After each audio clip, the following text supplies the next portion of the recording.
a lot of cars come to pit road. Matt? And Tony Stewart gives up the lead because he couldn't make it on one more stop. Remember, he pitted on lap 32, which is about 3.5 laps shy of what they needed to make it on one more stop. So they're going to get 5 gallons of gas. This time, they're going to make an air pressure adjustment, go down a ½ pound in both rears, and also a track bar adjustment. Tony was still loose, still needed help with the forward bike. Bobby Labonte and Ricky Rudd were among those who stayed on the racetrack for track position. And these guys, Tony Stewart and Robbie Gordon, probably the two fastest race cars, they did give up a lot of track position. Here you see Jeff Gordon in the 24 car. He's getting back in his car, so they've made repairs. You heard him say he'd lost all of his gear, so they've changed the transmission. But the reason those guys gave up that track position, we know now they can make this race on one more stop. And you don't want to have to pit twice under green come to pit road. So this will change everything. Hood up on Jeff Burton's car. Taking a while there on that pit stop.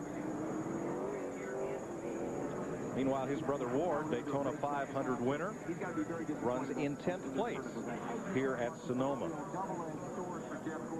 Ward's founded the Ward Burton Wildlife Foundation 6 years ago to protect land and wildlife on area purchased in Virginia and to educate school children on the environment. They hope to host 100,000 children next year with their Return to Nature educational outreach program.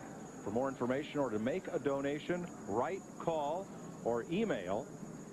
The information there is on your screen on how to contact the Ward Burton Wildlife Foundation. And speaking of Burton, I just wondered, Larry, if Jeff Burton hurt his engine when they shot all that ether in there, because they've come back in now with seems like some kind of engine problem. It can definitely be hard on the motor, very much so. Very much so. And I need to document that Jeff Gordon and that crew from the 24, they actually changed the rear end gear, not the transmission. Well, when he radioed in, he said, I've lost all the gears. Yeah. Well, when the rear end goes, that's all the effect. Yeah. That's first, second, third, and fourth. Only 8 laps down.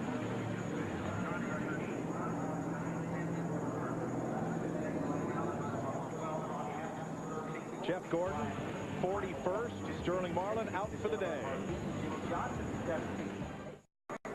Under caution at 41 laps. Jeff Gordon back on track after a long time in the garage. Yeah, they was able to change that in about 7 laps. And this is the rear end gear. Now, it's the Ford ring gear and pinions right in the center of the rear end, held in by 10 bolts. This is the ring gear. This is the pinion. I'm going to speculate this pinion is probably what snapped in two, because that's what runs out the front of the gear and hooks to the drive shaft. That's what acknowledges all those RPMs. And how that happens is if you get in a corner and snatch it down into one of those lower gears, second and first, the rear tires will hop. And when they do, it loads up that gear and breaks it. Jeff. I'm down here right back on the pit box with Robbie Loomis. Those guys had to change the rear gear, and he's trying to get ready to go back to green. He's talking to Brian Weitzel and trying to get back in touch with his driver right here. Robbie, can you tell us right now what happened to your car? It's just real unfortunate. The car was driving great for Jeff. He was doing a great job driving. Wheel hopped on us one time that might have tore the rear gear out of it. Just unfortunate. We just got to let that go on.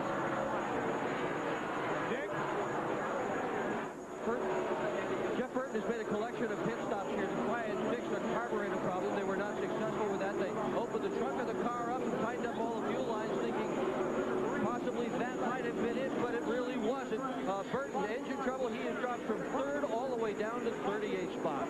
Tonight, Tony Stewart gave up the lead for fuel, while Robbie Gordon, who's running in the second position, he could have made it on one more stop. The reason he pitted, they were trying to tweak his race car. They made an air pressure adjustment, 4-tire change. The car was still tight, then loose. Stewart restarted 26th. You're riding with Robbie Gordon, who is 27th. And that's what happens on these restarts. I mean, normally you get a lot of trouble. Cars get in trouble on restarts. Coming down that hill, turn 4, tight turn. Somebody runs into somebody, blocks the racetrack. I mean, that's definitely the downside of pitting like that, giving up that kind of track position, putting yourself back there in traffic. Yeah, once they sort out a little bit, it's not so bad. But, boy, while they're all bunched up like that, doesn't take much to get you in trouble. The big beneficiary is Kurt Busch. He's the leader with Bill Elliott right behind him, then Bobby Labonte and Boris Said and Ricky Rudd. Here's what I'm talking about. They're coming around the top of the hill there. They get sideways. Everybody gets all bottlenecked up. They're coming down the hill now into this really, really sharp right-hand turn right here.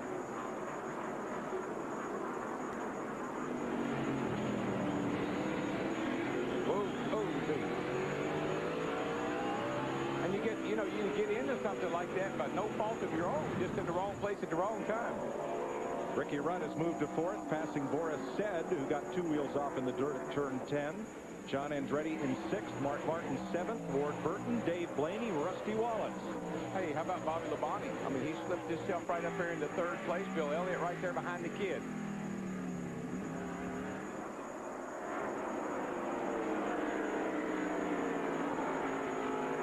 Single file down through the S's. You know, if that 97 car, if that kid in that car can just be cool all day and keep the car on course, he has what it takes to win on the road course. The kid's really intelligent. He understands ins and outs of the turns, and I think he has what it takes to get the job done here today. John Andretti tried the inside on Boris Said, who quickly snapped the door closed.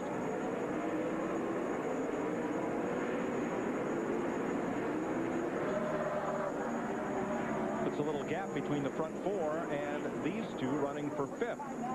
I tell you what, Boris Said's teammate Dave Blaney in that yellow 77 car started back in 21st. He's up to 9th, but I have to believe this is a product of working with Boris Said, because they told me that they took Dave to Virginia International Raceway, a road course, tested for 2 days with Boris, finally got Dave within 2/10 of what Boris could run. I'll tell you, that 77 car has been really, really consistent here of late. Had some good top 10 runs. He didn't miss the wall by an inch at turn 4 there. Whoa, Boris. Somebody's there, Boris. From Mark Martin. Yes, I know that. Look at the front of that car. It's already all whipped over to one side. You will not win the battle with Boris on who can drive deeper in a corner to road course. Whoa. Dale Earnhardt Jr. spins and catches the tire wall. I think that happened because of what we saw in that congestion there a minute ago. Looked like he had a fender rubbing on the left front. I'm sure he doesn't have some serious damage to that car from that little collision he had earlier. Robbie Gordon and Mike Skinner go by. He was running in the 16th position the next time by. Mike Skinner was another car, along with Tony Stewart and Robbie Gordon, that took advantage of pitted that last time. So Junior will go to pit road. Let's show you the spin. While battling Kyle Petty. Oh, he just gets the car gets so unbalanced with him, it goes off the track and starts bouncing when it comes around. There's nothing he can do with it. The nice thing about hitting the tire wall, Darrell, is you don't hit it very hard. The bad thing is it snaps the car right around because it sucks in and then shoves the car back out. Usually just does a lot of cosmetic damage. You see right there, he heard the car bottom out. It just couldn't do anything with it. See it from overhead.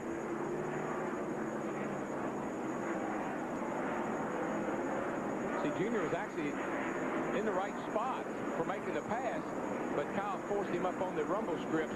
The car bottomed out and around chicane. He's done some damage to the left front, but he's back out. 1,000, you'll be fine. We'll be able to put it asleep. And he's going to stay on the lead lap, but barely, because here comes Kurt Busch pulling the train down into turn 11. That just shows you how long it takes to get around this racetrack. He spun out, hit the tire wall, got going again, come to pit road, 4 tires, and he's going to stay on the lead lap. Johnny Benson off in the dirt at turn 10. Whoa. No damage. Boy, no damage, but I'm sure his heart picked up a lot of beats. Yeah, there's Benson. Try to look in there. You're all Tony clear. Stewart Come in the on, 20 car gets another position. It's on your right there. You're all clear. 3 wide. And on the inside, Fellows gets the advantage of Todd Bodine and Hunt Strickland. Todd Bodine has had an adventurous day. Gosh. He missed the driver's meeting, had to start in the rear. I think he's had 1 penalty and 2 drive-throughs. Our Discovery Card cam climbing the hill on the front of Todd Bodine's, on the side of Todd Bodine's car. What a shot. Making me dizzy. Look at this. Oh, goodness. Does that not bother y'all? Kind of like vertigo. Let's show you what happened to Johnny Benson. Just gets around there. Behind that other car, probably took a little air off the nose, pushed the car right off the racetrack. And remember, that's about the fastest part of the racetrack. A lot of speed entering turn 10. Tire's pretty good, huh? Nice save. Great save. Let's go to Kurt Busch's pits. Here's Matt. Well, Mike, over the course of this 2-mile serpentine road course, Kurt Busch has 3 different spotters. His spotter down in turn 11 was Jeff Paxton, one of the engine tuners at Roush Racing. But when the 99 with engine difficulties, Paxton had to go to the garage. So Sean Parker leaped off the pit box and ran almost the entire length of pit road to get down to turn 11 so they could spot down there and replace Junior Paxton. Kurt Busch in the lead by 0.8 of a second. Bill Elliott, Bobby Labonte, Ricky Rudd, road race winners all in NASCAR, and Forrest Said, who's won 2 of the last 3 Trans Am races.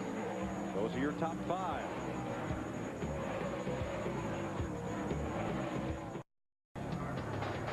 Good day for the Coca-Cola Racing family thus far, occupying positions 1 through 4.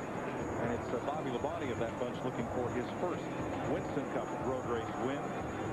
John Andretti's had a lot of road course success. And Jeff Burton has had engine trouble.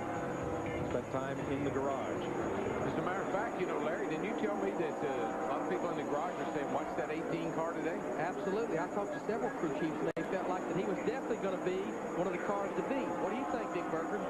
Well, that'd be a bit of a surprise since his best ever road course finish has been a 4th. But by the same token, Labonte is having the best run he has had in a long while. It is no secret that Joe Gibbs' cars, with Tony Stewart in the 20 and Bobby Labonte in the 18, have not run well over the last couple of months. Labonte's last 4 finishes, 14th, 16th, 25th, and 24th. So this week, Gibbs went to each and every department in his shop and talked to the crew members. Then he gathered them all together. The message: keep your spirits up. We have terrific teams here. We can win races. Let's show them what we can do at Sears Point. So far, they're showing them a lot at Sears Point.